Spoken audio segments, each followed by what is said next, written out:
שלום, שמי בן אפשטיין.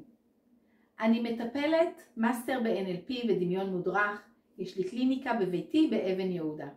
אני מטפלת במבוגרים, ילדים ונוער, כולל ADHD, ובנוסף מתמחה בטיפול בחרדה וטראומה.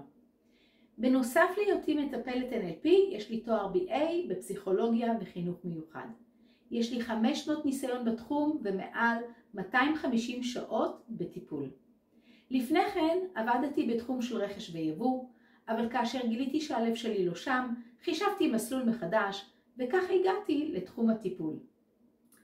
אני מאוד אוהבת אנשים, ובמיוחד לעזור לאנשים, וכשאני פוגשת אנשים, יש לי תחושה של שליחות מאוד גדולה, שמניעה אותי לעזור להם להתחבר לעצמם, כפי שאני עשיתי.